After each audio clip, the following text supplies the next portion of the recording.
Hello, everyone, and welcome to this event organised by the Chief Executives Club at Queen's and Queen's Policy Engagement. This is also part of the ESRC Festival of Social Sciences in Northern Ireland. And the subject today is Brexit and the economy in Northern Ireland. That is something I have talked about a lot over the last 5 years, really. In fact, I think the very first public engagement I had on Brexit was at the Whittle Hall in Queen's in the late spring of 2016.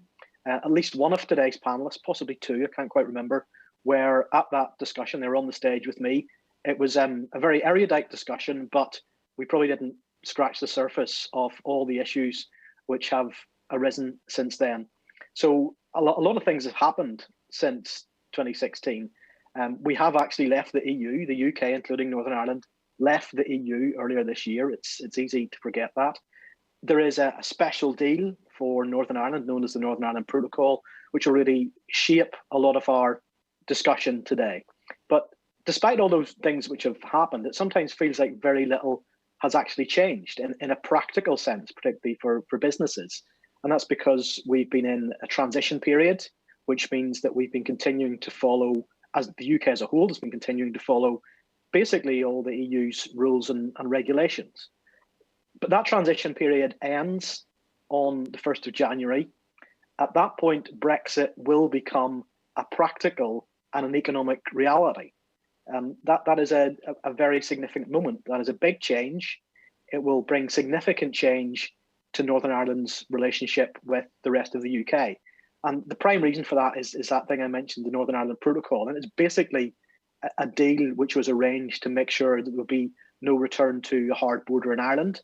And the way that's achieved is that come the 1st of January, Northern Ireland will effectively stay in the EU's single market for goods. We will also continue to enforce the EU customs rules at Northern Ireland's ports. So really that has the effect of moving the EU's trade frontier from the land border to the sea border between Northern Ireland and Great Britain. And that is going to mean a whole new range of checks and controls and processes for goods entering Northern Ireland from Great Britain, which has significant operational consequences for businesses and potentially significant economic consequences too. And the precise way in which this is all going to work, though, is still not completely nailed down. It is currently being negotiated, or the EU would prefer discussed, through two bodies called the Joint Committee and the Specialised Committee, which will decide how all this is implemented. And that's running in parallel with the bigger trade agreement between the EU and the UK, the one which Michel Barnier and David Frost are currently trying to put together in London. Now, it's very important to remember that the Northern Ireland Protocol is supposed to operate completely independently of the trade deal. It is there in law, nailed down. It will operate from the 1st of January. But the way in which the protocol and the trade deal or not interact with each other is quite important. And I think there's a dynamic between those two in the negotiation at the moment. So it's really those two issues of trade deal and Northern Ireland Protocol which shape a lot of what we will be discussing here today. You can contribute to this discussion if you're signed in on the YouTube channel. There's a chat function there. You can also contribute via the Twitter for the Chief Executives Club, which is at QUB_CEC. So if you just send messages there, they will come through to me. We have four esteemed panelists here today. And we have Katy Hayward and David Phinnemore, who are both professors at Queen's University and are leading public explainers of Brexit, really. Katy is Professor of Sociology and Senior Fellow at the UK in a Changing Europe think tank. David is Professor of European Politics and a visiting professor at the College of Europe in Bruges. We also have Anne McGregor, the Chief Executive of the Northern Ireland Chamber of Commerce and a member of the Senate at Queen's. And we have Angela McGowan, who's the Regional Director of the CBI and a former Chief Economist at Danske Bank in Northern Ireland. In terms of the format today, we have about 90 minutes all in. I'm going to roughly split this in two, where the first section will be Katy and David dealing with some of those kind of big policy, high-level negotiating type issues.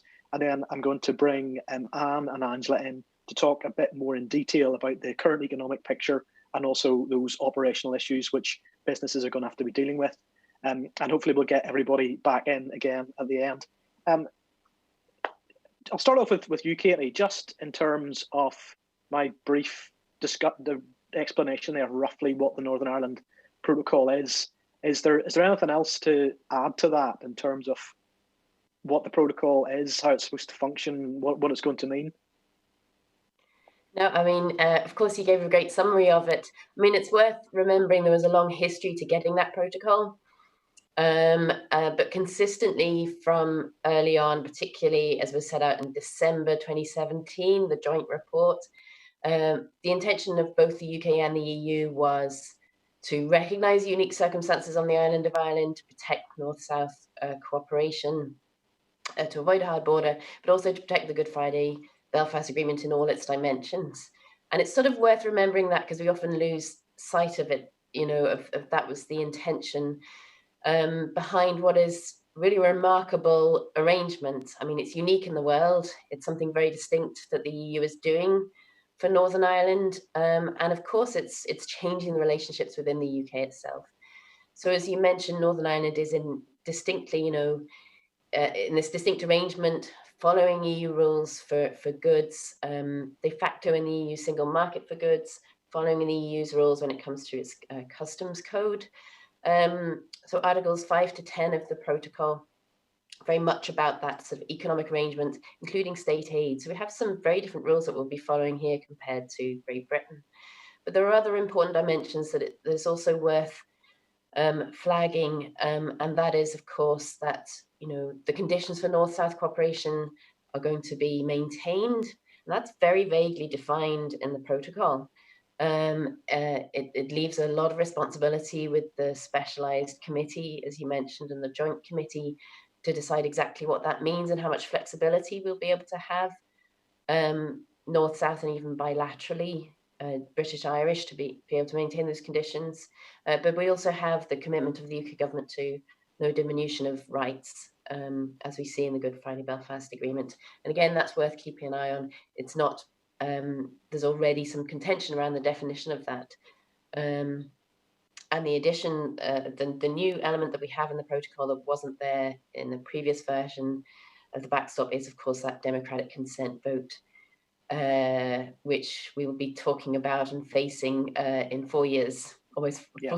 We'll come on to the consent issue in detail a little bit later. But David, just to bring you in, given the existence of the protocol, which exists separately from whatever trade deal that the EU and the UK do or don't reach, what sort of difference would it make to Northern Ireland businesses, do you think, in a practical sense, whether or not that broader trade deal can actually be reached? I think it's really, really important, because a lot of the disruption which we're going to see are 1st of January, both between the UK and the EU and GB and NI, can be mitigated if there is a far-reaching trade agreement between the UK and the EU. And I say that on a number of grounds. If you have a free trade agreement, then there will be no tariffs, there will be no quotas. And so one of the key questions that we're facing at the moment about the imposition of tariffs on the movement of goods between GB and NI under the protocol would essentially fade away to a significant extent. Moreover, the whole question of the free movement of services, for example, which isn't addressed in the protocol on the island of Ireland, could be addressed if there's a comprehensive arrangement for services in the UK-EU agreement. And then beyond some of the business issues, there's a lot of areas of cooperation which are possibly important for us on the island, say police and judicial cooperation, which aren't covered by the protocol either, but could be included in the UK-EU agreement. So although, yes, the protocol is going to be in place come what may, at the beginning of January, the extent to which it really manages the relationship between Northern Ireland and the EU, Northern Ireland and the UK, will be contingent on what's in that broader UK-EU deal. And I think we should all be hoping that there will be a deal put in place. So in essence, the better the deal, or if you like, the more comprehensive the deal between the EU and the UK, then the less friction there should be on that new Irish Sea border. I think this is where you go back to the Theresa May deal, without getting overcomplicated about the history of all this. But back in January 2019, the British government made a commitment to Northern Ireland that it would retain as much regulatory alignment as provided for in the protocol between the UK and the EU in order to minimise the frictions which would come out of that protocol. The same applies now. The greater the alignment and regulatory terms between the UK and the EU, the less friction there will be between GB and NI. The problem we face there is that, by all accounts, the UK government is aiming to avoid any commitments regarding regulation in the future beyond possibly maintaining the status quo. And therefore, we can probably anticipate that there's going to be more friction than would have been the case possibly under the previous proposal under Theresa May. Katy, so we're talking as if the protocol will actually be worked, that everybody will do what they're supposed to do under the protocol.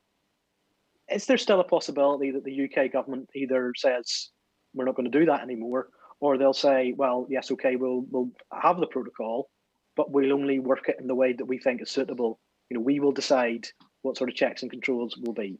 You know, is that still a possibility? And if it is, what happens in that scenario? Yeah, so I mean, the key thing about the protocol is that regardless of whether we have a deal or not, Northern Ireland's trade with the EU will continue as it is at the moment, and that's meant to be, you know, a sense of certainty. But as you note, I mean, we have had this uncertainty that's existed. I mean, for a long time, there's uncertainty about the readiness of the UK to implement the protocol, and I think we'll discuss, and we'll be discussing it later, whether we are ready. We won't be implementing it in the way and in the fullness that the EU is expecting to see, that's for sure. Then there's another doubt, and that is about the willingness to do so. And that we have had a bit of a concern around that with the Internal Market Bill, which is essentially the conditions that the UK government was putting in there. It was saying, well, this is a safety net because some of those things associated with the protocol, such as exit summary declarations, goods moving from NI to GB, and the extension of state aid rules into GB, that it balked at those and said we will do our own thing in relation to that.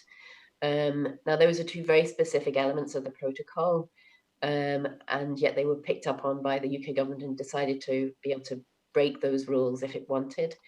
But I think more broadly, if you look at the evidence of what is happening, we're having quite a lot of, you know, the government has been slow, but we are now getting those notices to business about preparing. We are getting the border control posts being built, and we are getting increasing amounts of information from the government on detailed matters about what it is to actually follow those new rules. And I think come the 1st of January, we are going to see a very big change in the way that goods move from GB into NI, as no one knows better than yourself, John, and the detail of that, yeah.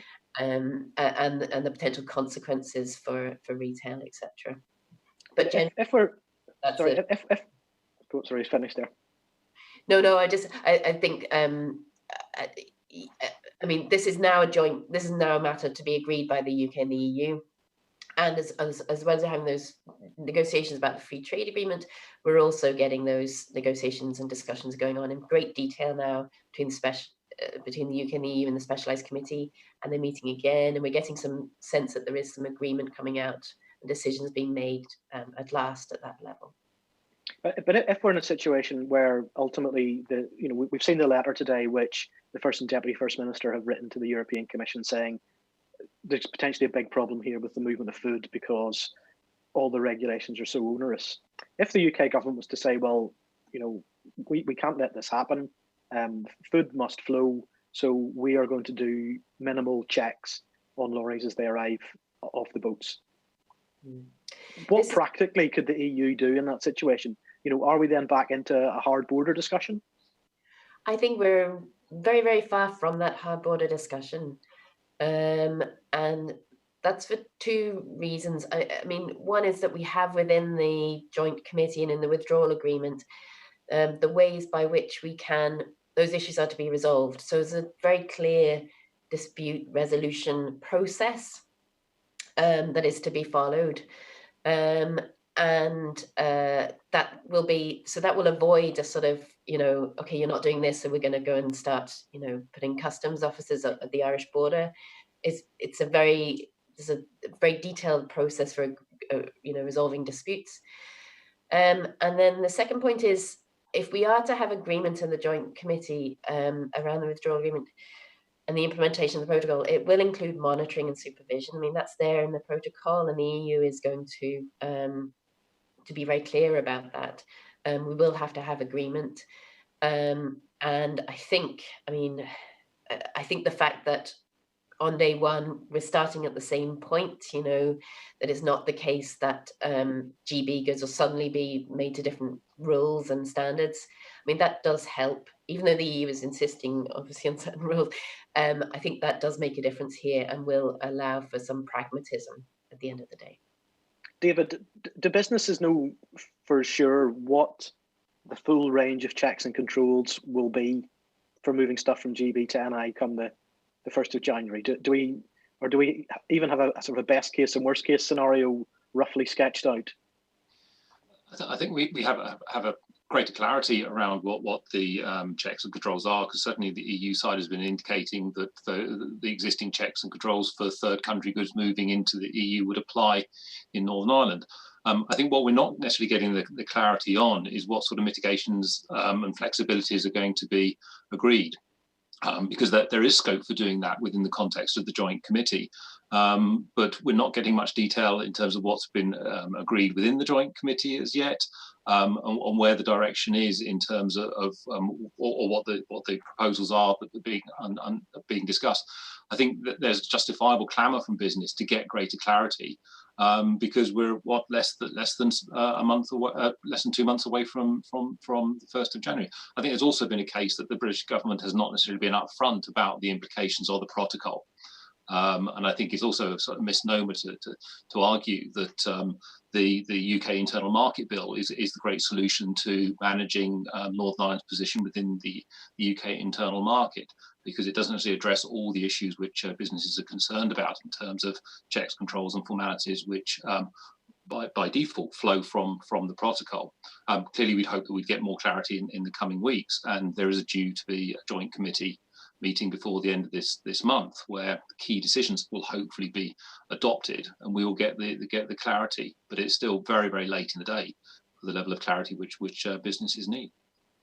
And Katy, David mentioned there the Internal Market Bill, something which has been subject to a bit of dodgy marketing, frankly, in terms of what it does or doesn't do. So in my reading of it effectively is that what it would do is mostly give the UK government the right to say businesses in Northern Ireland don't have to fill out a piece of administration known as an exit summary declaration for goods going to GB, but the EU are saying, well, you might have to, and that is subject to negotiation.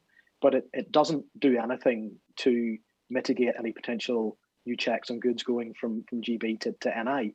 And just on the wider point around the Internal Markets Bill, are businesses right to be just completely confident at this stage that in the long term there will be unfettered access from NI to GB, that big number one promise to Northern Ireland business can be kept? That's a good question, because we saw last night that the House of Lords voted out every single clause in the Internal Market Bill that's relating to Northern Ireland. So there is a risk of throwing the baby out with the bathwater in that regard. So those clauses, as you mentioned, the ones that would have allowed a minister to break the protocol, they're gone. But so too is are two clauses that are trying to reassure Northern Ireland. Okay, so one is a vague clause 42, which is about public authorities acting in a way that respects basically Northern Ireland's place in the UK internal market. It's kind of vague, it's not well written, but there's that kind of principle put in place there. And then the other clause, clause 43, is about unfettered access. So unfettered access only works NI to GB. And that's because that's only what the UK government can promise, essentially, that there'll be zero, except in certain cases, additional checks and controls and paperwork on goods moving from NI to GB. They've promised that in legislation for a long time, and that's what that clause was doing. We don't have that now. We expect I imagine that it'll be put back in the House of Commons, and we might just have the ping pong. So in the meantime, what does that mean for Northern Ireland? Well, that's specifically about the paperwork on goods moving across the Irish Sea. But more broadly, the Internal Market Bill does do something that is welcome for Northern Ireland business, everything else aside around devolution. And that is essentially saying that Northern Ireland goods will have access to GB market that won't be discriminated against. They can't be. And same with services as well. And that broad principle matters more, I would argue, than administrative processes. And that's just worth keeping an eye on, that the bill does do something more than those particular contentious clauses we're trying to do. Looking ahead, though, goods get unfettered access NI to GB if they're what's called a Northern Ireland qualifying good. And at the moment, that's incredibly widely drawn. Basically, the law says if that product is in Northern Ireland, no matter how it got there, it qualifies to get into GB.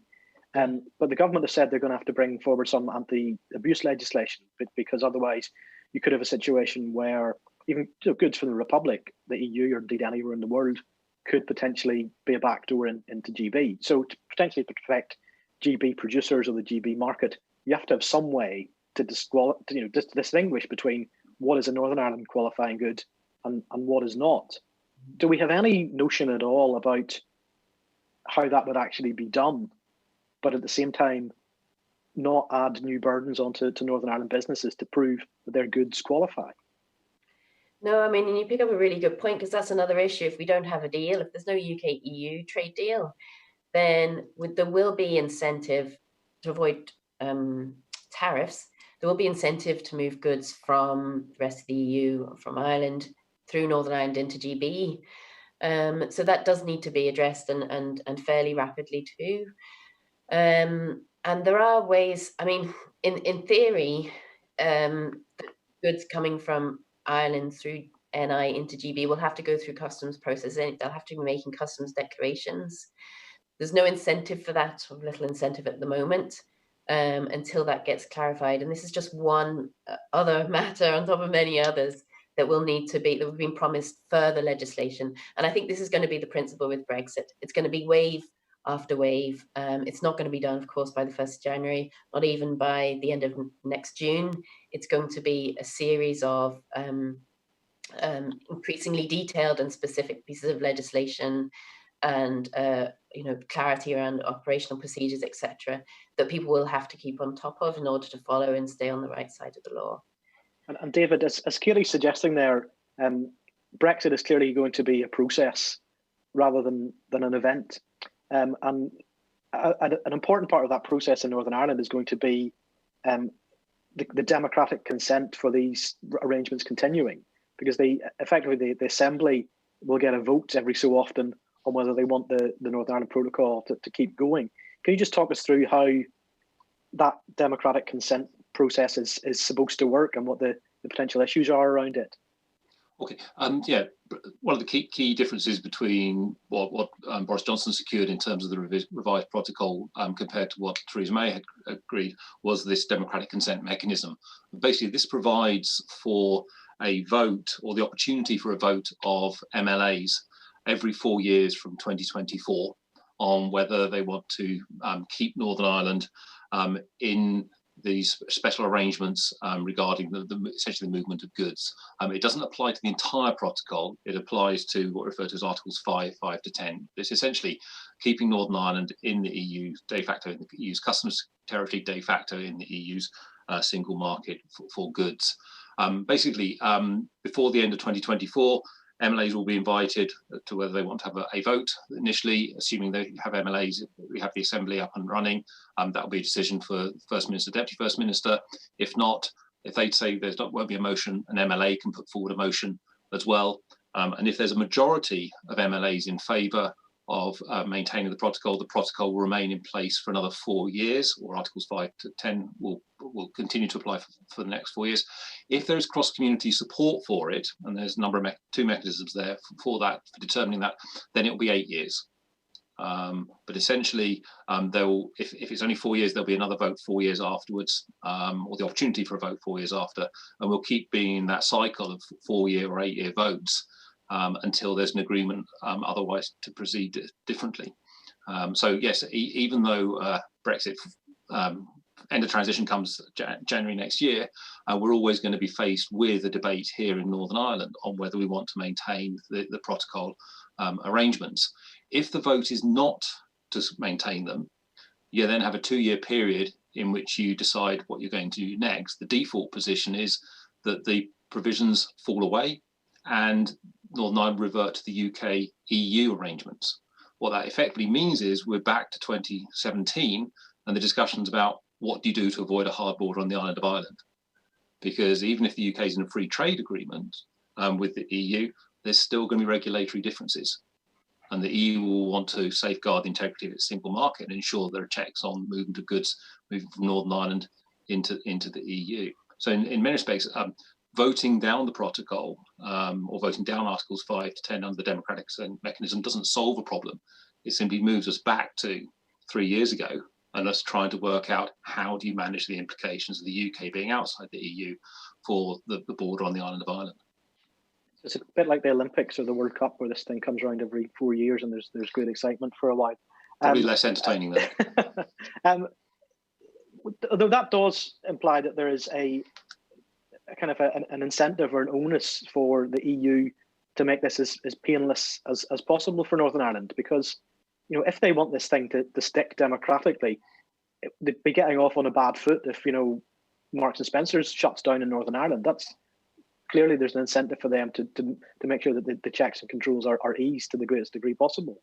Yeah, I think there's an incentive on everybody's part to try and find ways forward to minimise the disruption that end of transition will cause with the protocol in place.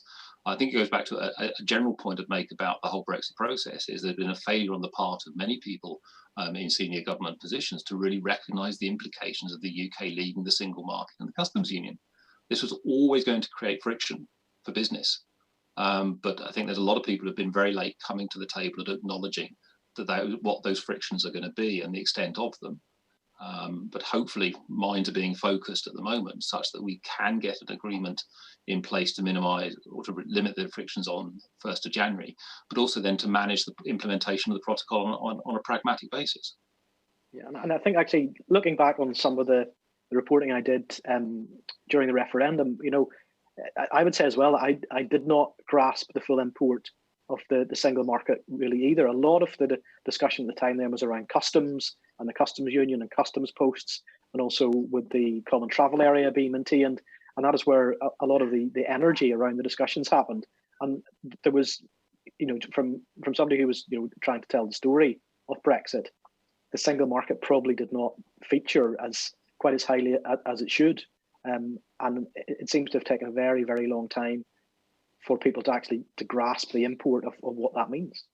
No, I definitely agree. I think it's also we took so much for granted about what EU membership actually entailed, but also think there's a problem we've got with the protocol, because there's an assumption that the protocol addresses the Northern Ireland dimension.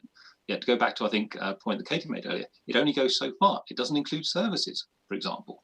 And even though we are avoiding a physical hardening of the border on the island of Ireland, there is an emerging border because there will not be the free movement of services on this island. And those are the sort of things which we also need to be thinking about in terms of how do you make the arrangements between the UK and the EU work for Northern Ireland. And I'd go back to here and say, well, we've established with the protocol that both the UK and the Ireland and the EU recognise their unique circumstances which need to be addressed, possibly by thinking creatively and flexibly. How can we take that spirit of flexibility forward in ensuring that the implementation of the protocol, both as it stands and how it might develop, does really benefit Northern Ireland? Okay. Well, thank you very much for that, David and Katy. At this point, I want to bring in Angela and Anne, just in terms of some of the kind of economics and also the business operational side of this. We have loads of questions which have been coming through, and I will get to as many of those as I can near the end. Angela, do you want to pick up on anything that Katy and David were saying? And could you also then just assess what you think the kind of in broad strokes, the current state of the economy is, the backdrop to which the end of the transition period is actually happening? Yeah, thank you, John. So yeah, I was one of the people on your panel 4 years ago at Queen's. You were indeed, yes. Yeah. And I was just listening to Katy and David there. I mean, I knew at the time, we knew this was going to cause difficulties. We could never figure out how you actually do leave the European Union and at the same time don't have implications for the border. But I think when you just listen to what was said there, the sheer complexity of everything that is involved in this, I don't think we probably underestimated it. I mean, the conversation was more limited to access to the market, common travel area, but there's so much more, and it's very interesting and kind of scary what Katy said around it'll be in waves, and we will continually be looking at legislation around this, and it'll be it's like COVID, it's learning to live with it. But we are where we are. So yeah, the wider economic climate, I mean, you couldn't make it up. So when we thought we'd be moving into this new status, we didn't think it would coincide with a global pandemic, and it has really taken its toll on the economy. I mean, you know that I have worked as an economist for over 25 years now, John, and I can tell you the charts that I've seen this year, I have never seen before. I never want to see again. Huge damage done in terms of economic activity and the dent that has been put into the economy from both COVID, but also now we're starting to see really the Brexit uncertainty really starting to play out as well. So, you know, business confidence is on the ground, consumer confidence is on the ground. So that has huge implications for demand for companies. Companies very focused on business continuity, but as you know, at the moment, not all businesses can stay open.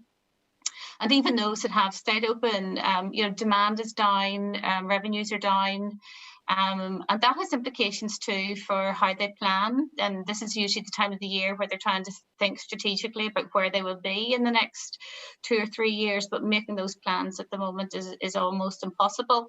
I think it was one of the local banks told me recently that if they looked at the investment, in the last, I think it was in the last couple of months relative to the same time last year, investment levels in Northern Ireland are down 90%, and you know that has huge ramifications for the economy going forward, because how we invest today has implications for future growth. So we saw in Q2, we saw a 20% drop in the UK economy, which is, you know, unheard of. It has rebounded though in Q3 by about 16%, which is good. But on the whole, we do think that 2020 overall growth will be about 9% lower, and it will be very similar in Northern Ireland as well. And the estimates are very much around 2022 is when we hope to see economic output back at pre-pandemic levels. We have seen good support from Treasury, and I think, you know, credit does have to be given to the government there and also to the local executive. There's been great agility, there's been good support around grants, business rates, and good support even around addressing things like skills and upskilling people who've lost their jobs through this. But I think we all recognise that there will be huge scars from this. Not all companies can be, you know, suspended or frozen in time. It has cushioned the impact in terms of the support for furlough and employers. But at the end of the day, you know, a lot of those things like bounce back loans, companies are accumulating debt at the moment, and that has to be paid back at some stage. And that again has implications for how they invest in the future as well, in terms of being able to offload that debt in the future.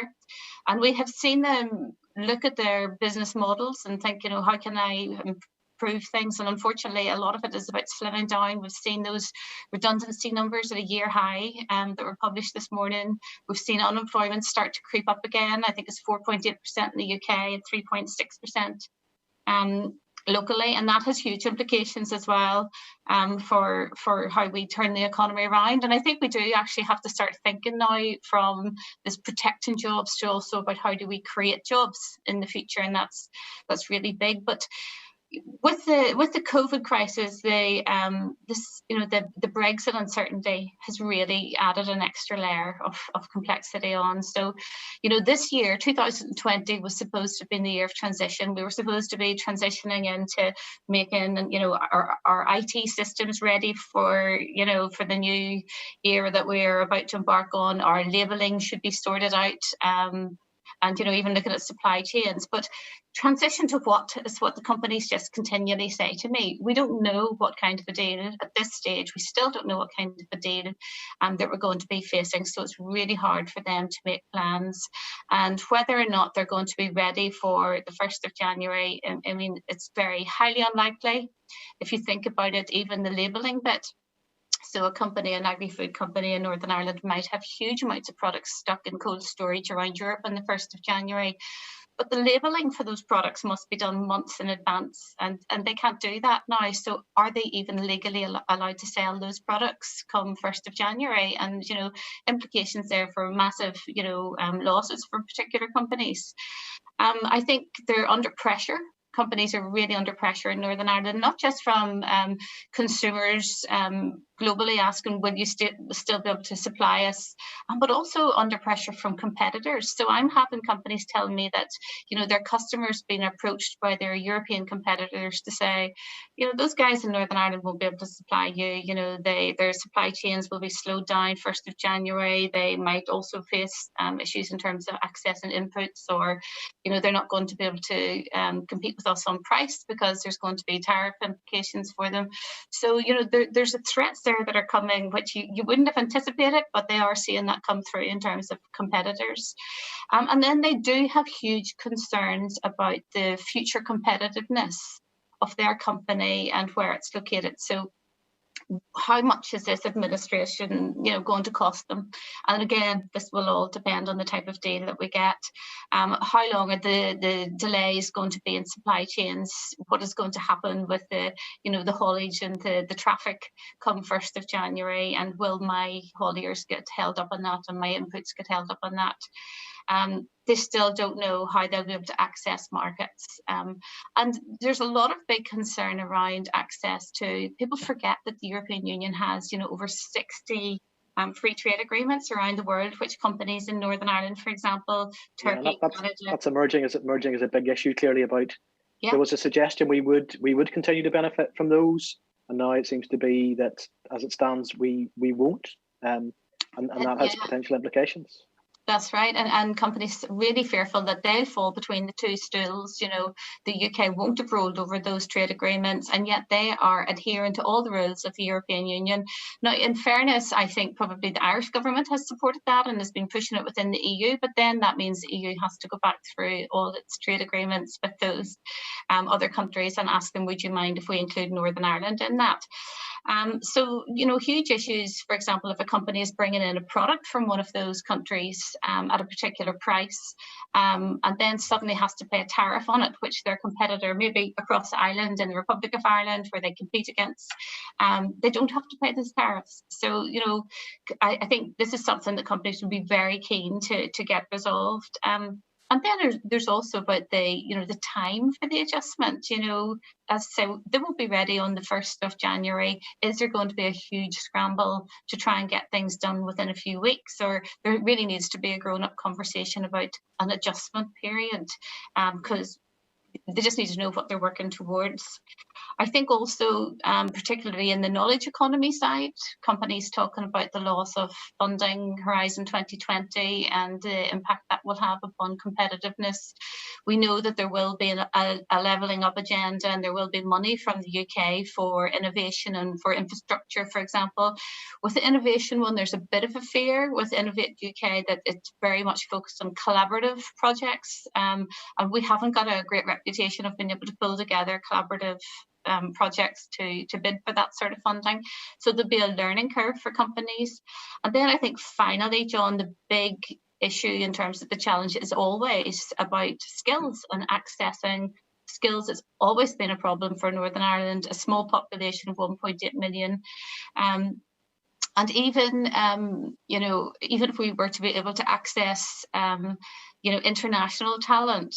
I think it's the complexities around that at the beginning of the year.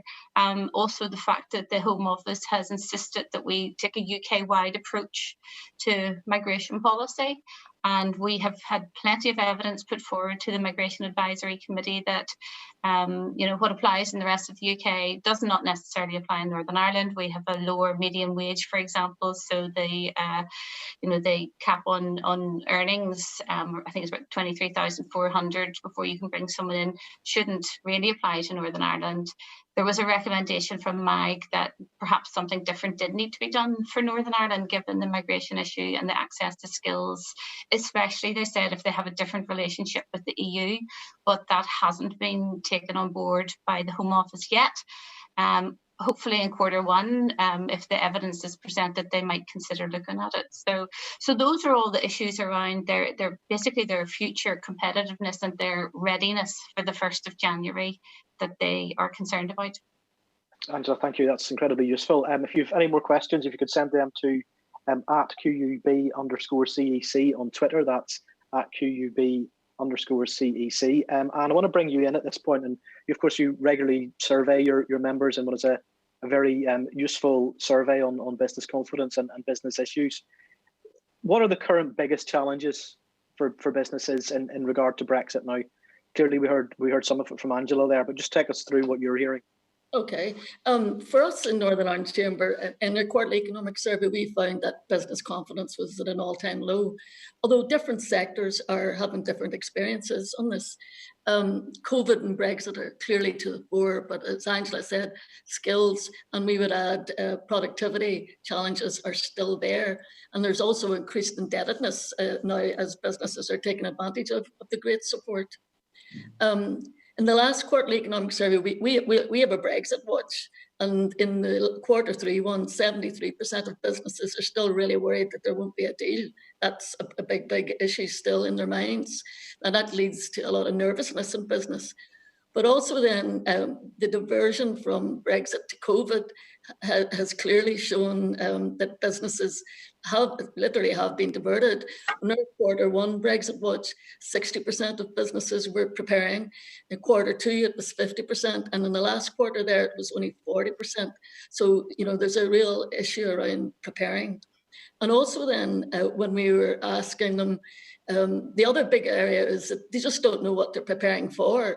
In the QS, when we asked how many had an understanding of their GB-NI trade arrangements, 77% just don't understand it, don't know it. And in terms of the rest of the world, that was 50%. So for us, it's the diversion. It's also the piece around not knowing, and then the costs. The costs are, it's a $64,000 question. Businesses have been spending a fortune. I'm aware of lots of large firms over the last 3 years have had teams of 5 and 10 people just looking at this all the time. And then when you move from preparation to actual ongoing costs, in terms of preparation, it's things like training, it's getting yourself associated operator status to see if that will help, it's looking at your IT, etc. And as we talked there about free trade agreements beyond the protocol, each individual business has to look at the rollover agreement and take it, it's a 50-page document, and have to apply someone to look at that and say, what does that mean for me? Has anything changed? Did the terms changed, etc.? And it's just time-consuming for staff, training costs overall.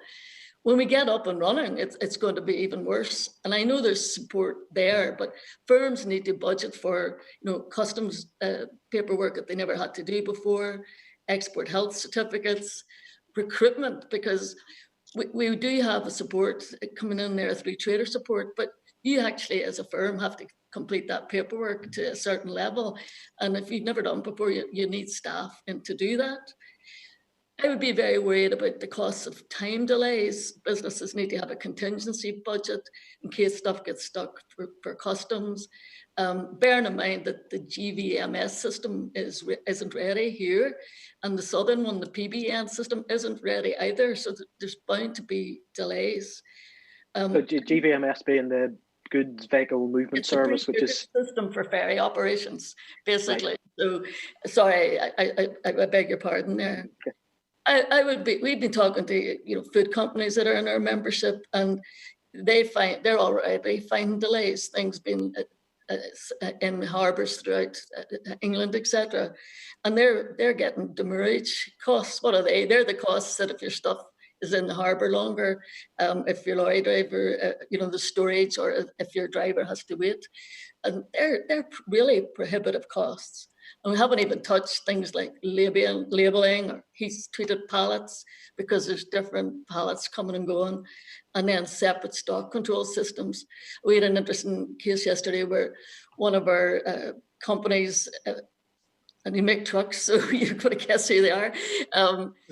They have a product that with a product code that sometimes is put into production or sometimes is sold on as a part. How do they treat that? So stock control, etc. SMEs are really going to struggle here.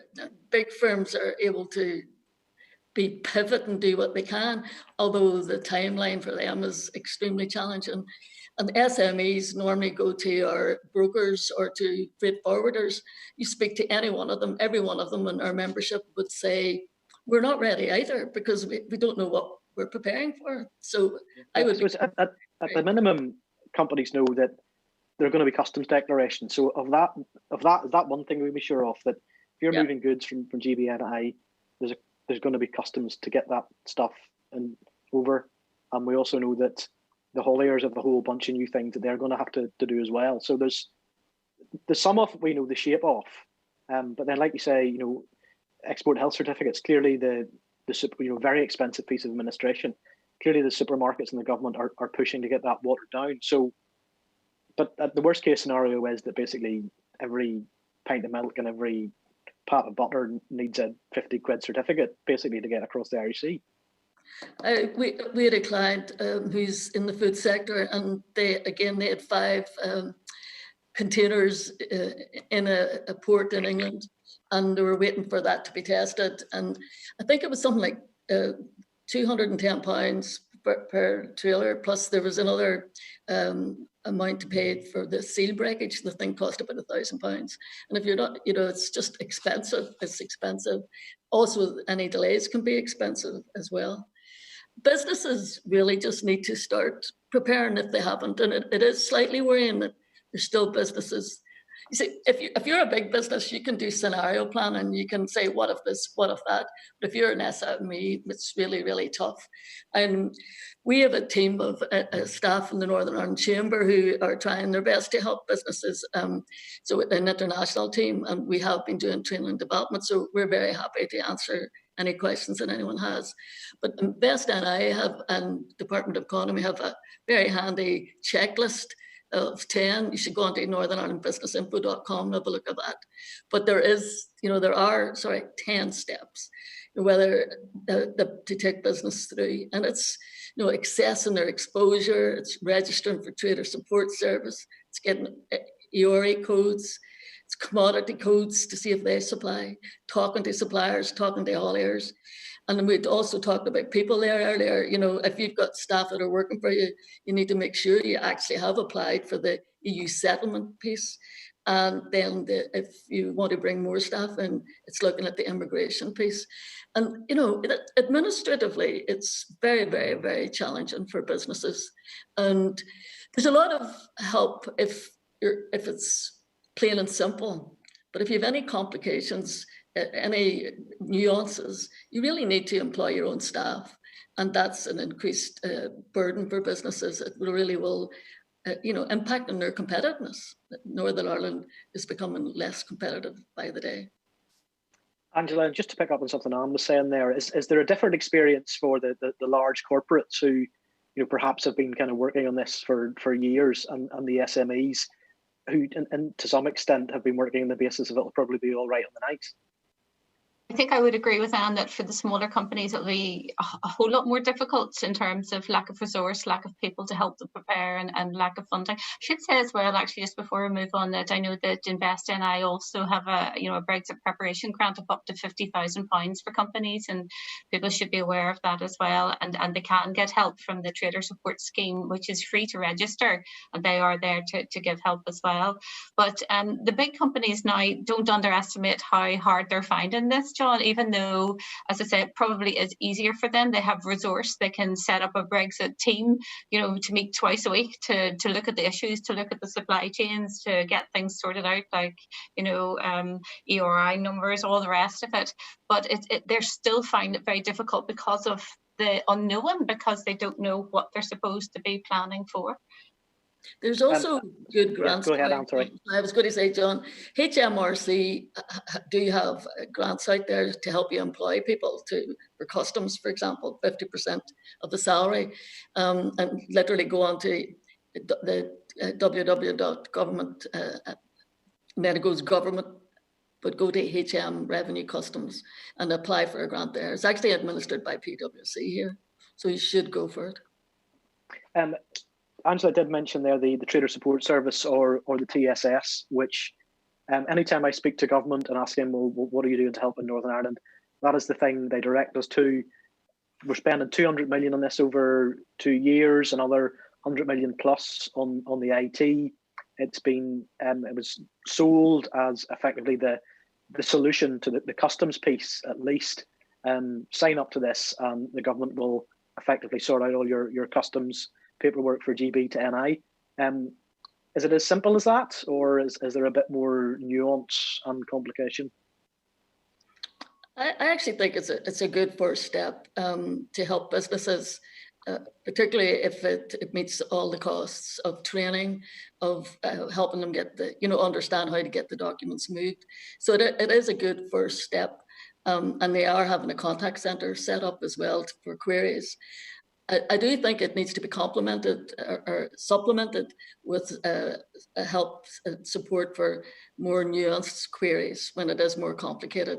And I do understand that TSS doesn't cover that. So there's something there about building the capacity of the freight forwarder sector to help them answer those questions, or some sort of support to employ people that'll help you do that. And I think as well, John, that companies would be quite keen to see it provide maybe a trial run. They don't want to be using it day one, 1st of January. And maybe a few concerns there as well with companies about passing over all their data to a company that's new in this field. So, there's reservations there. And I think a trial run would really help to put some people's fears to bed. So the sooner they can start putting into practice, the better for firms. Yeah, and I did notice recently that DEFRA in the Department of Agriculture in England had asked people to stop submitting practice export health certificates, because clearly you have people have a hunger to actually test, am I doing the right thing? Do these things work? So and DEFRA were basically saying, stop sending these to us. If you need training, here's the number you call. So, there is obviously that issue about, you have a number of systems having to come together on day one, be it the CDS customs system, the GVMS system for the ferries, the TSS for your declarations. So all these things have to talk to each other and work. And I suppose people, they're going to have very, very little time, if any time at all, to actually familiarise themselves with them in a live environment. Yeah, and I think firms are also saying us that, they'll be, by no means will they be letting go of their own internal teams for this. They'll be working alongside TSS, but they'll be very much reliant on their own teams working up their expertise in the future. But would you say, though, at a minimum, people need to get onto TSS and get signed up? That's the bare minimum. And get their RA number as well. It's really important, and it's not just you. Make sure that your suppliers and customers are registered as well. It's so important, actually. I think you've both mentioned food businesses, and I suppose again it's important to say, and again somebody has pointed this out in questions, or in one of the questions, that the TSS does not sort the specific admin for food around the export health certificates, and even a trade deal between the EU and the UK doesn't sort that issue. This will have to be something which as the First and Deputy First Ministers have suggested, to be sorted independently of all that through the joint committee, and that's potentially the biggest pinch point here. Yeah. The TSS definitely doesn't do personalised advisory service. It doesn't do any of that non-standard documentation, and it doesn't replace the intermediary market. It's not going to do that. So it is important that you keep all those channels open. And Angela, and this may be one for you as well, Anne. So we've talked about the challenges here. Clearly, the challenges are massive, and it's almost unbelievable that there are so many unanswered questions with about 50 days to go. But particularly in those corporates who've had the Brexit teams and have been scoping this, are people at the stage where they're talking about opportunities or seeing opportunities, or is it just a case of saying, well, let's just try and keep the show on the road come the 1st of January? I think they will find the opportunities, John. There's no doubt about it. Companies will ultimately find them when they know what the circumstances are. And that's why they keep saying, just tell us what we face and we'll be able to find the opportunities and deal with the issues.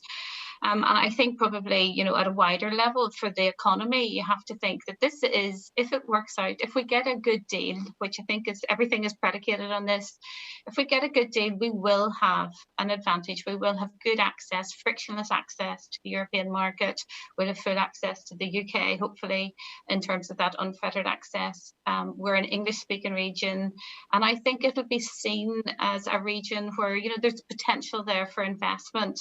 But I think the details will have to trickle out before we'll see that investment coming through. So we'll need to see how it all pans out.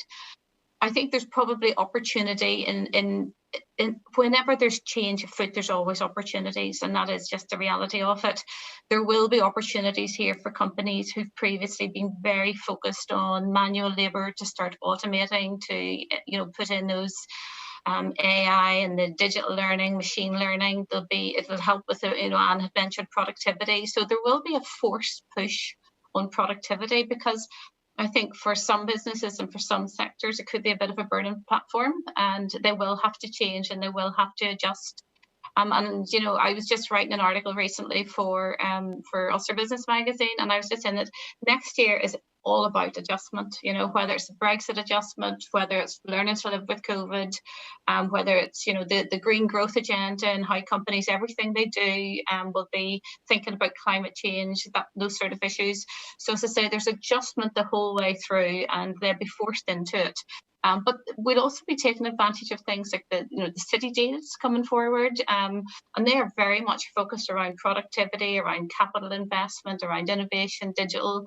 So, there's going to be ways and means to do that transition and that adjustment. It would have been nicer if we'd known, had longer to plan for it, but it is going to be a forced one. And I think if nothing else, actually, what we've seen, and Anne will probably concur with this, but we have really seen a great, those informal relationships have sprung up with politicians, with government, with business. There's been opportunities that have arisen out of this, which we must make the most of in the future. So, and then you also have to say yesterday, and we heard from Pfizer, things could change very quickly on the COVID front. So if we got that Brexit deal, if we got that vaccine for COVID, we could very quickly grasp those opportunities that are out there. And I certainly think the bigger companies will be ready to move on those. Actually, this also maybe for you, Anne, as well, is somebody's asked, this was to some extent been sold as an opportunity here because you will continue to have access to the GB market, and you will have also better access to the single market than companies in the rest of the UK. So that would imply that if you're a GB company, you should be saying, well, we need to be in Northern Ireland. Is there any evidence that people have been scoping out those opportunities?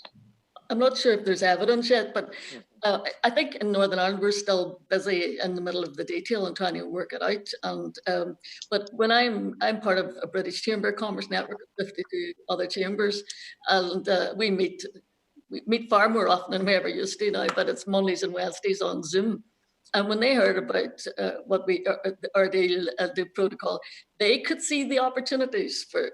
They could see them thinking that they were going to lose businesses to us, but we just can't quite see it yet.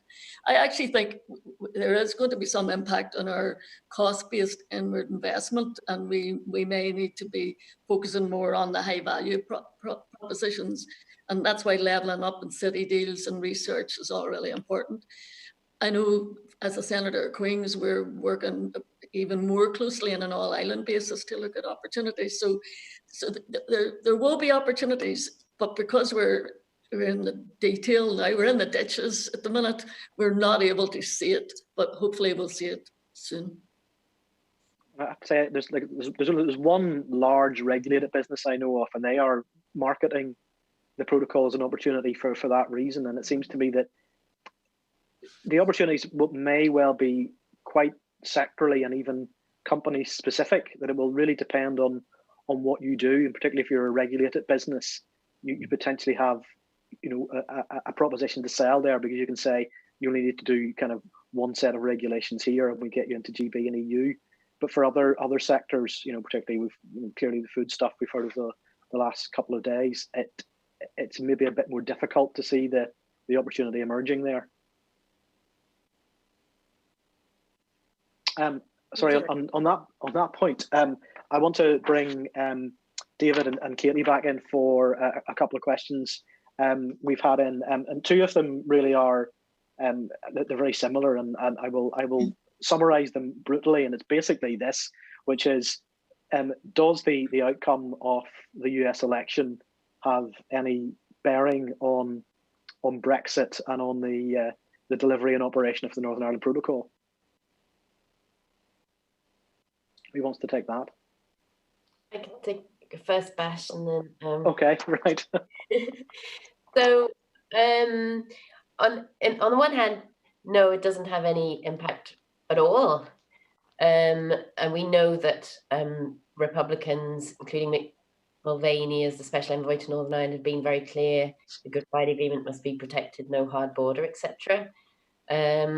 And we also know that what the US will be looking for in an FTA is pretty much the same. Like, there are the same principles that apply regardless of who's negotiating it. And moreover, it will have to be agreed by the House of Representatives through the Ways and Means Committee, and that remains Richie Neal. So those principles are sort of still remain the same. But more broadly, you could say it changes an awful lot, and that's partly because obviously Joe Biden has really played to the Irish vote this time round, and he's closely got good ties with Irish America and with the Irish government and diplomatic service. So that relationship is very close. And also, of course, unlike Trump, he's very pro-EU rather than anti-EU, and the relationship between the UK and the US is going to be very different with the Biden administration compared to a Trump one. So I think the biggest challenges for us, is I think we need to move on now and think about the Northern Ireland's position as it relates to the US-UK relationship. We need to move on beyond thinking about, avoiding a hard border, protecting the Good Friday Agreement. It's more about Northern Ireland's interest vis-a-vis a UK-US FTA. And they're likely, it's more than likely, it's almost guaranteed that we will have agri-food obviously incorporated in all of that, and there'll be knock-on effects and challenges for NI as a result of that. That's one thing to bear in mind.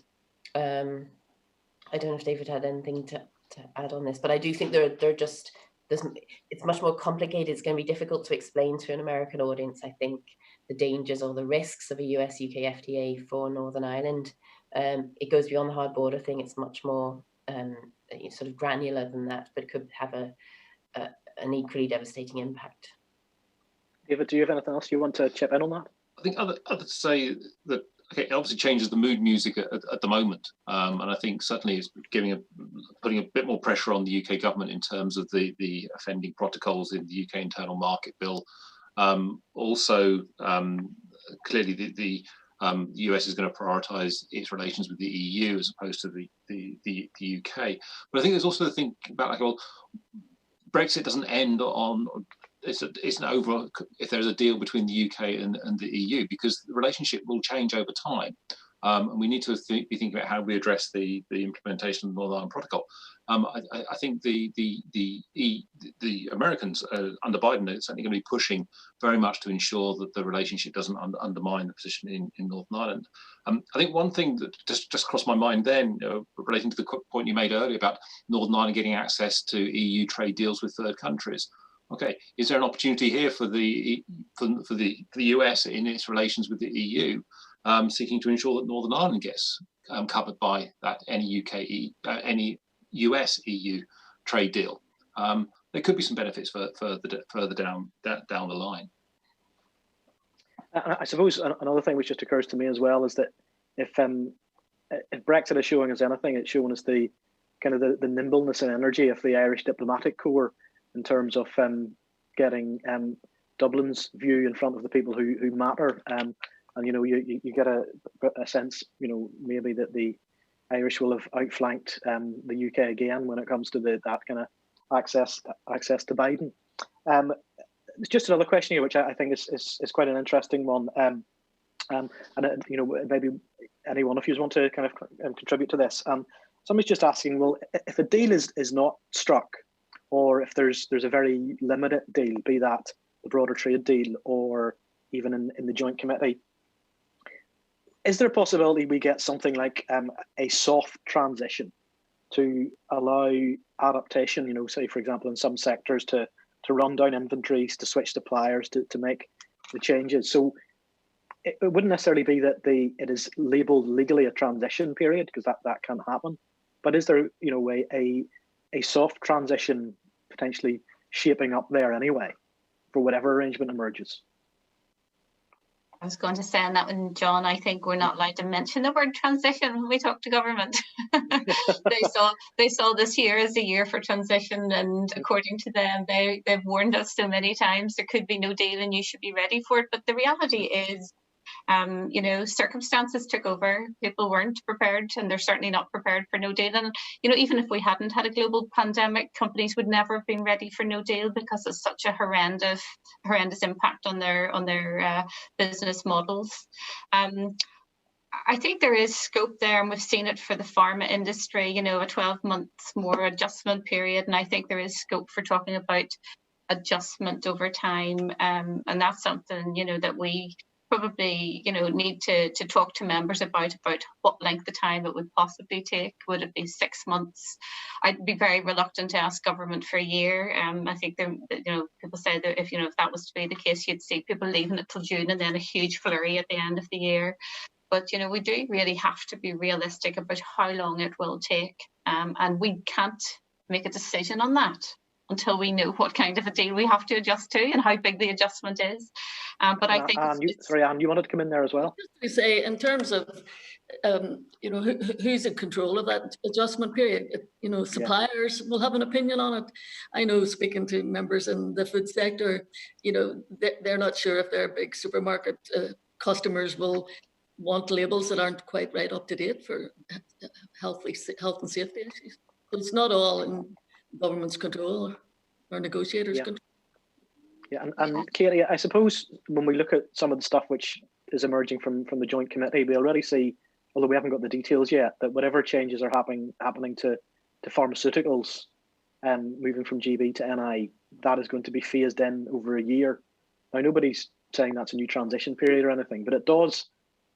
There's a few straws in the wind. If you pull them together, it may suggest that the EU is already aware that this cannot be a big bang change on the 1st of January, that whatever arrangements emerge, there will have to be some unofficial, call it what you want, transition, quasi kind of implementation period.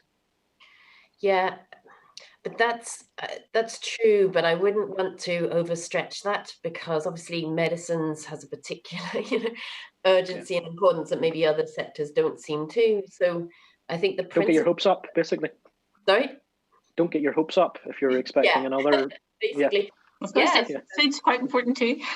Well, yeah, it is. But no, but I think obviously there's particular stretch, and there were particular issues around that issue of supplying medicines, of course. But I think most fundamentally, we have the situation that, you know, the UK is giving itself an implementation period. It's sort of extending that transition period for goods moving into GB. And it can do that, but we won't be seeing it in the other direction. Goods moving from GB into the EU, whether there's a deal or there's a no deal, that they're prepared on the EU side.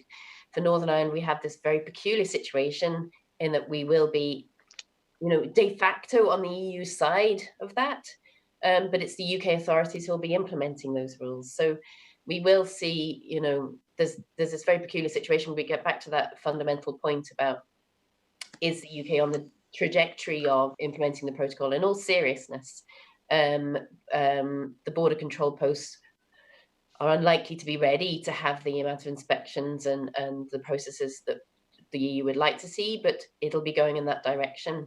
And the expectation is that, you know, these rules will be applying on the 1st of January. And the big issue is about just informing businesses to what that means. And this is a reality. It's going to be a customs and regulatory border with all that goes along with that. So there will be mitigations, but they won't be of the type of, well, let's give us a slow run in and a long grace period. That's not on the cards for the majority of things. And David, sorry, go ahead, yeah. Yeah, no, I was just going to say, I think that from my members, this is certainly one of the things that they think would be quite useful if the executive spoke up in this, and we've seen them recently speaking together in certain issues, but certainly an adjustment period for firms is something that they could put a joint voice and a joint request in. I think that would be useful from the Northern Ireland executive. I suppose one of the issues, you know, through all this is the executive, I think it's fair to say, has been quite passive, at least in public, because there isn't really an agreed platform on, you know, what Brexit should mean or whether or not Brexit's a good thing. And, you know, Katy and David, you'll probably know better than me, but is this kind of the first kind of joint missive we've had from the First and Deputy First Minister on Brexit since, you know, the Arlene Foster and Martin McGuinness letter? Has it been that long since we got something like this? I was racking my brains last night to think when was the last time we saw something joint, and my understanding is, it's 10th of August 2016 was the last time we had a joint statement from the First Minister, Deputy First Minister on this, which is a long time. And I think picking up Angela's point, I think if there is a voice, if there is a sense as to what the issues are from a Northern Ireland perspective, then those may get a hearing in Brussels. I think it's going to be interesting to see how the EU does react to the letter which came yesterday. I think the initial indications are that it's saying, okay, yeah, we hear the issues. We're willing to proceed as long as we're operating within the confines of EU law. And I think that's important. If the EU is of the view that the EU law will be, the legal obligations will be upheld, then there's probably some scope to be thinking about how you can actually manage the process. One of the big problems we've had this year is the lack of trust between the UK and the EU on the implementation of the protocol. We had a seriously bad period at the beginning of the year where it did look as though the UK may not be taking its obligations seriously. It takes time to build up that trust.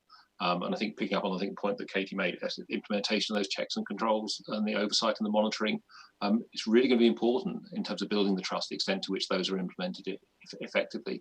So if you can build up the trust, then it may be that some of the asks which are kind of come through could be addressed in a fairly constructive manner. But the bottom line is for the EU, they need to ensure that the customs code is implemented. They need to ensure that the integrity of their market is being upheld. And I think there's a lot of attention being focused on the protocol because there are concerns that the member states have about whether this is going to be undermining that integrity. So they're going to be watching very, very carefully. You know, on some of those individual issues, though, it's, you know, I don't know how far the EU is going to be able to go. So you look at the export health certificates and the official control regulations that are known are pretty clear on that. It's all laid out. But, you know, an export health certificate is fine if you're shipping, you know, a container from Brazil and all it contains is chicken breast. That's one certificate and it's a trivial cost. But, you know, if you have a supermarket trailer full of dozens of different products, each requiring certification, it's very much a problem. So it's not clear to me how far the EU is going to be prepared to move on some of those very tricky issues at this point. I think as well as an adjustment period, we need some sort of challenge function too, because there's clearly officials working on all of these regulations who, with the greatest respect, don't have the experience that people moving goods have. And there's things being put in place that may not be workable. And if we have to wait for months and months for that to be adjusted, it's going to be crazy. Even in terms of VAT treatment, we were hearing yesterday about how they're changing the legislation or something as the treatment of VAT on used cars. It's going to make it quite uncompetitive to have, used cars, used agriculture equipment. It's going to be challenging for that sector. It could wipe out a sector. So we need to be able to challenge these things in a fast way. Don't know what anyone else thinks about that. But just, there were things that you'll all recall we were talking about in relation to the Irish border and facilitations for moving goods across the Irish border, if that was happening, and even things like, trusted trader services that would be bespoke for the island of Ireland or for, for the UK dealing with the EU after Brexit. I mean, those kind of things were an obvious way to go, and we still haven't got any such thing for managing UK-EU or GBNI. So there's a lot of things that could be done, and I expect will be, but it's going to be very late in the day, and certainly not in time for the 1st of January. I think, John, that it's going to have to be a case of innovative solutions, and people are really going to have to dig deep. And I think it's much easier when you're working with government if you go to them rather with the problem, bring solutions with you, business solutions. It usually helps, but there's going to have to be innovative solutions that we never even thought about before, suddenly applied to this new situation to make the best of it. And just a slight change of tack here, a question which has come in on the state aid issue, and clearly that is one of the big sticking points in terms of the broader trade negotiation.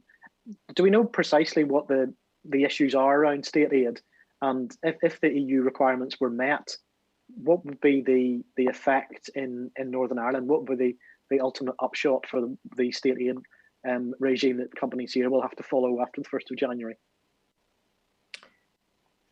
I can take it and be corrected by anyone. So essentially, the state aid rules apply to Northern Ireland, and that doesn't mean that the UK can't subsidise businesses in Northern Ireland. So SNI will still exist, basically. Absolutely, but it does mean once a certain threshold is reached that it has to be given the green light, in effect, by the Commission. And we see all the time, especially in COVID, exceptions are made, and that is permitted. But what it does mean is that, and the reason why this is in there is because, of course, the EU doesn't want any business or industry given particular advantage over the rest of the EU. That makes sense for Northern Ireland because it is in effect part of the single market. And the reason the UK government didn't like it was because it would apply if the business is based in Britain but has an arm in Northern Ireland. However, as we're well aware, this is an issue that is for the UK-EU relationship, and David might say a little bit more, but essentially they have to find agreement on this because of the proximity of the UK. The EU is still very conscious of wanting to avoid the UK having a strong advantage, or UK business having strong advantage over EU ones, competitive advantage if they're subsidised. So there's certain principles to come into play here, and that have to be agreed on if we're going to get that FTA. And all sorts of imaginative solutions have been conjured up, but essentially it is about having a proper regulation of that area and some consideration of that level playing field that the EU has been so insistent on having. David, do you want to add anything? Not really, other than to say this is not peculiar to the UK, the EU being insistent on there being a level playing field in exchange for access to its market. It's prominent in all the relationships which the EU has with its European neighbours and those beyond. So it should be no surprise that the EU is being insistent on it. John, I was just going to say, I mean, this is just a purely economic issue. I mean, you can't have companies competing across the market and having access to that market if they're being subsidised in the background by their government. But one of the questions I did have, actually, maybe Katy might know, was, I mean, for us in Northern Ireland, because we will adhere to the same EU state aid rules, for people that work with getting access to Invest NI, they are going to continue, I presume, with the same rules that they've always adhered to. So it shouldn't make much difference to companies in Northern Ireland. Am I right? Yeah, essentially it's continuing on with the same regime that we've had already. And the point is worth making, and that is in the UK Internal Market Bill that state aid subsidy control is incorporated in that. So the UK itself is recognising that you can't have one area that's subsidised to the advantages of that area, say Scotland, Scottish farmers, for example, at the disadvantage of those in the rest of that internal market. But yeah, for Northern Ireland, I don't think people would notice any difference. Although, a big issue in relation to subsidy, say, for example, the furlough scheme, I mean, that kind of thing would have to be run by the Commission after the end of the transition period. I suppose, though, the issue could be that going forward, if, let's say, the UK government says, right, we want to pour money into hydrogen energy or something like that, and we're going to kind of subsidise this business in a very generous way, and it may be that Northern Ireland wouldn't be able to benefit in the same way because it would potentially be following stricter EU rules. So that's a kind of a theoretical thing in terms of the divide which could come between GB and NI in terms of the levels or the precise nature of supports which are available. Yeah, and that's a really good point. And it goes back to that fundamental principle about the more the UK diverges from the EU, the more distinct Northern Ireland's position will be, and the more tensions you have within the UK internal market. I think one thing to add there is, John, I think I counted about 4 conditionals in the way you phrase that. A lot depends on the extent to which whatever the UK government proposes is in breach or is perceived to be in breach of EU obligation, or the UK's obligations in relation to Northern Ireland on state aid. I think there's probably plenty of scope already for there to be provision made for Northern Ireland. The question is, okay, is there going to be something which is going to be so radically, depart so radically from EU state aid rules that it wouldn't be permissible? And even if you did think it wasn't going to be permissible, could a special case be made for Northern Ireland? So I think there's going to be the need to be prepared to make the case, not necessarily assume that there won't be the possibility of state aid. Just a stray thought I've had is, when we look beyond the 1st of January and the protocol becomes reality and that starts to bed in, clearly that will mean that a substantial amount of our economic law will ultimately go back to Brussels and not London. So is there a case to be made that the executive will need to beef up its presence in Brussels and have, people there like the Norwegians have, like the Swiss have, where you have specialists across, every area, and you're in there, picking up intelligence and lobbying as best you can when it comes to kind of the creation of policy? A very simple answer to that, I think, yes. A lot depends on the extent to which the UK government is going to be providing support there. But one of the key things about not being in the EU is you're not part of those processes in the early moments of policy formation. And there is going to be a certain amount of new EU legislation which will apply to Northern Ireland. And if we want to ensure that Northern Ireland's interests are reflected in the development of that policy, you need to be in early on in terms of influencing the Commission and getting your voice heard. Now, notionally, the specialised committee, and in particular this joint consultative working group, which is being established beneath it, should provide a mechanism whereby the interest of Northern Ireland can be represented. A lot then depends on how that's going to operate, the extent to which the UK's representation there does include representation from Northern Ireland. But as I think anybody who follows EU policy making will know, the key way of actually getting influence is often informal. And I think it's a challenge for everybody in Northern Ireland to ensure that all available mechanisms are used to both access the understanding of what the EU is thinking in terms of the relevant policy areas, but also use the various opportunities that might exist to try and influence that. And that can be through the UK-EU relationship, it can be through the provisions in the protocol, it could be direct representation in Brussels, it could be through the Irish government, it could be using the bodies of the 1998 agreement. But there has to be mechanisms put in place, because it can be a cold situation being on the outside of the EU and not having access to the institutions that has characterised the UK-EU relationship for the last 40-odd years or so. John, could I ask David Sure, as well? This is great, because this is a chance for the economists to get asking the politicians all the questions. So I was just wondering, David, then, in terms of the lobbying and trying to influence, what about the European Commission office based in Northern Ireland? Would it not then make sense to try and retain that? I think both Katy and I have written on this to make one of the points that we made was, okay, well, if you did have a Northern Ireland Commission office continued in Northern Ireland, you'd have access to the EU. You'd have to serve a diplomatic role, an information exchange role, as well as the role of being where you might from which you'd undertake the monitoring under the protocol. Right. Yeah. So I think that there is a case there which goes beyond purely the monitoring role.